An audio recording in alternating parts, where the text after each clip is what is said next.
E aí pessoal, tudo bom com vocês? Quem é que aí tem duas crianças ou um adolescente e uma criança em casa e é o pau comendo o dia inteiro? É gato e rato um atrás do outro. Rivalidade entre irmãos, você já viu isso? Vamos falar sobre isso?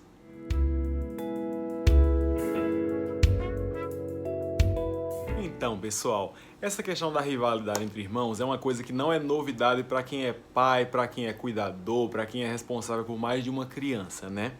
Isso acontece demais e a rivalidade entre irmãos, rivalidade entre familiares próximos assim da mesma idade, é uma coisa que é super comum e até certo ponto pode ser normal.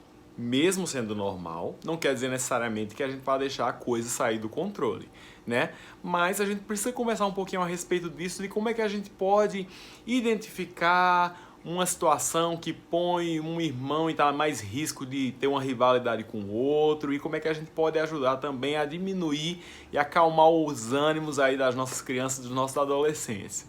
Então, quando a gente fala nessa questão de rivalidade entre irmãos, a gente tem que lembrar que existem dois grupos aí que vão ser assim, os mais predispostos, digamos assim, a entrar em rivalidade, né? São irmãos que são do mesmo sexo. Por quê?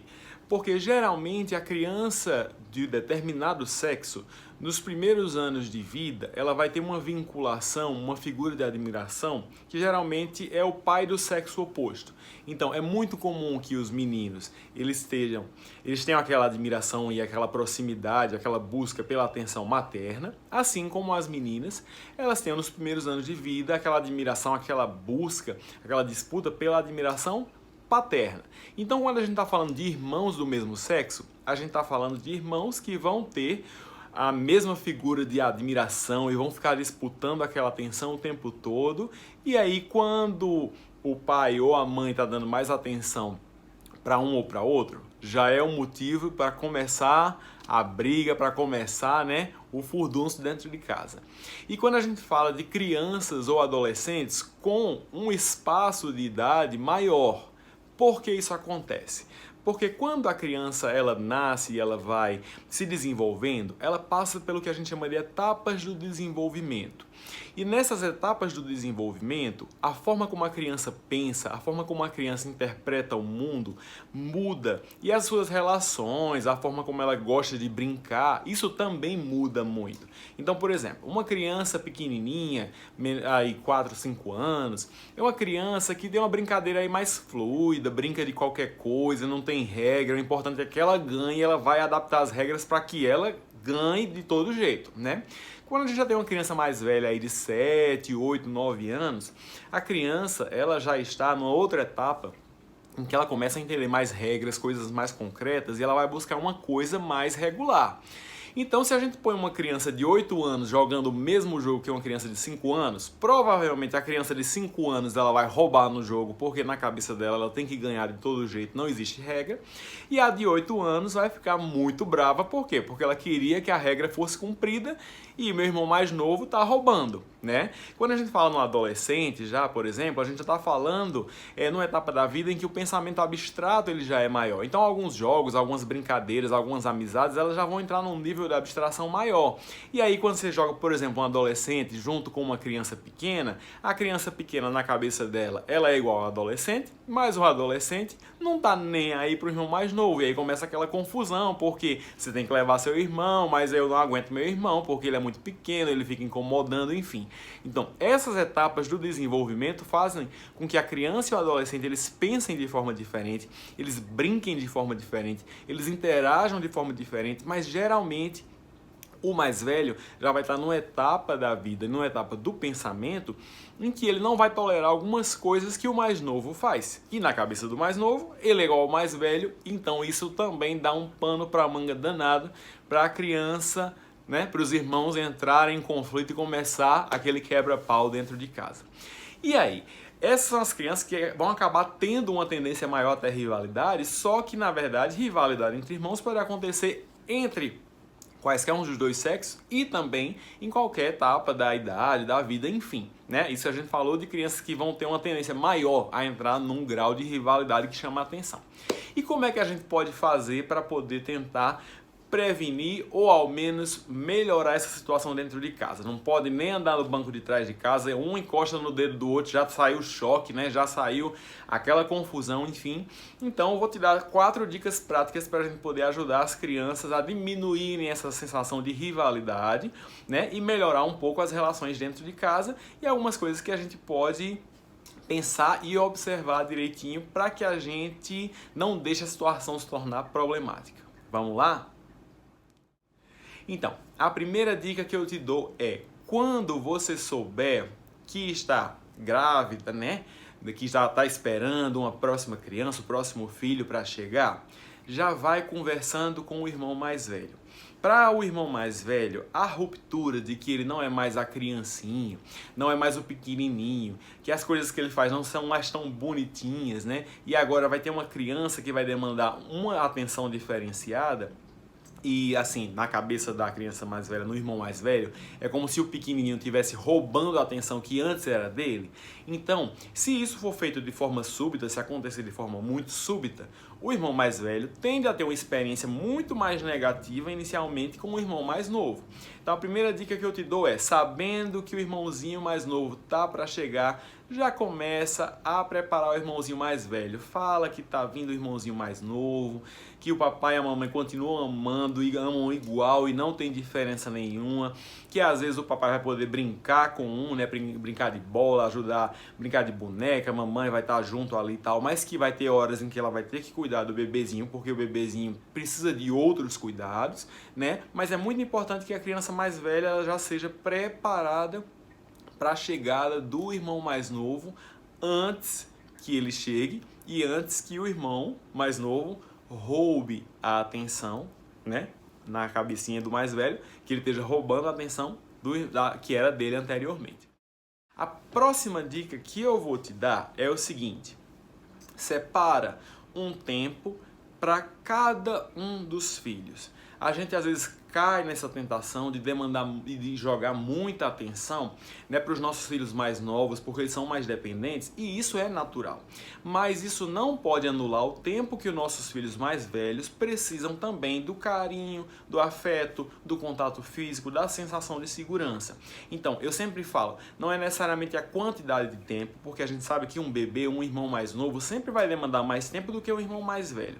Mas a gente precisa separar um tempo de qualidade para cada um dos nossos filhos e cada criança é diferente. Então, enquanto uma vai ter uma necessidade ou um desejo de brincar em alguma coisa, vai ter uma necessidade de contato físico maior ou menor, de palavras de afirmação mais ou menos, mas a gente precisa separar um tempo em que a gente possa dedicar e que a gente possa reforçar o nosso amor, o nosso cuidado pelo nosso filho para que ele possa descansar nesse cuidado. Uma próxima dica que eu vou te dar é: valorize as potencialidades que cada criança tem em cada etapa do desenvolvimento. A gente fica muito com aquela conversa, né, de que o irmão mais velho agora é responsável pelo irmão mais novo e que ele agora tem que dar bom exemplo e que o irmão mais novo é pequeno e ele pode fazer porque ele é pequeno e o mais velho não pode fazer porque ele já é grande. Mas a gente não pode, na verdade, cair nesse erro. A gente tem que valorizar as potencialidades de cada faixa etária. Então, se você tem uma criança mais velha, valoriza que ela é uma criança mais independente, que agora ela já pode ajudar. E olha que legal, né, que o irmãozinho pequenininho ainda não conseguiu isso, mas ele consegue, ele pode ajudar em casa, né? O irmãozinho pequeno não consegue, por exemplo, ajudar o papai ou a mamãe a forrar uma cama, a organizar a louça aqui em casa, não consegue ajudar o papai a carregar um saquinho, né, do mercado, nem que seja um saquinho levinho, né? Então, e agora o mais velhinho já consegue, então a gente valoriza que a criança ela já chegou em potencialidades que o irmãozinho mais novo não tem, ao mesmo tempo em que a gente conversa com o mais novo e valoriza que ele tem todo o potencial pela frente, que o irmãozinho mais velho é uma figura muito legal, né? Que é um cara que, se o irmão mais novo se dedicar, vai chegar igual, que vai ter o tempo dele, mas que ele tem que brincar, se dedicar e que um belo dia ele vai ser igual ao irmão. A gente não pode aumentar o abismo entre os irmãos, a gente tem que valorizar a etapa de desenvolvimento em que cada um deles está. Se o adolescente ele tá lá presente com a gente, né? A gente não vai ficar reclamando agora que ele tem que ficar cuidando do irmão mais novo. A gente vai potencializar e vai valorizar, na verdade, que ele já é um cara independente, que ele já é um cara que consegue ajudar, que consegue se responsabilizar e consegue fazer muito mais coisa que o irmão mais novo não consegue, e aí por isso ele acaba tendo mais algumas liberdades que o irmão mais novo não tem. Então a gente valoriza essas potencialidades. E um cuidado que a gente tem que ter é pra gente não colocar, principalmente no irmão mais velho, uma figura que ele não escolheu estar. Então, a atribuição da parentalidade, ela não pode ser transferida para o irmão mais velho. O irmão mais velho, ele não é responsável pelo irmão mais novo, a não ser que ele goste, que ele participe disso. Mas o cuidado com a criança mais nova, ela tem que ser responsabilidade dos pais. Agora, quanto mais a gente engajar o irmão mais velho no cuidado de uma forma em que ele goste e que ele se sinta útil, em que ele se sinta responsável e que ele perceba que ele já chegou numa etapa do desenvolvimento superior, aí a gente entra num campo legal em que o irmão mais velho, ao invés de ver o irmão mais novo como um competidor pela atenção, na verdade ele vai ver o irmão mais novo como aquela figura mais frágil que ele vai cuidar. Mas isso tem que ser trabalhado, porque isso não pode ser imposto ao irmão mais velho. Se a gente impõe ao irmão mais velho um cuidado obrigatório, ele não escolheu ter um irmão mais novo. Então isso tende a aumentar o abismo entre os dois irmãos. Então, do mesmo jeito que a gente valoriza as potencialidades, a gente tem que ter o cuidado de a gente não jogar responsabilidades excessivas e expectativas excessivas em cima dos irmãos mais velhos, porque essa não é necessariamente a obrigação deles de fato. A quarta dica que eu te dou é: se a coisa está saindo do controle, observa os comportamentos de cada um dos irmãos. Muitas vezes, apesar de a gente estar falando de uma coisa que pode ser completamente normal, que é a rivalidade entre os irmãos, um dos irmãos pode ter um temperamento mais forte ou pode estar passando por um sofrimento, né, na sua saúde mental ou na sua saúde física, e isso leva a uma tolerância menor em relação aos comportamentos do outro irmão. E isso pode gerar um quadro extremamente grave dentro de casa, em que o que era somente aquela briga de gato e rato, enfim, aquela coisa que a gente já sabe que acontece, pode acabar levando para caminhos de agressão física, de situações até de maior gravidade. Então a gente precisa ficar de olho. Se isso está acontecendo, então às vezes a gente precisa levar um dos irmãos, ou os irmãos, ou a família, para um processo terapêutico, para uma avaliação psiquiátrica, para que a gente possa estar entendendo se esse sofrimento, se essa rivalidade ela está dentro de um âmbito normal, ou se ela cruzou a linha da normalidade e entrou num nível de transtorno em que isso precisa ser abordado e trabalhado para que a situação não se agrave mais e não gere repercussões ao longo da vida.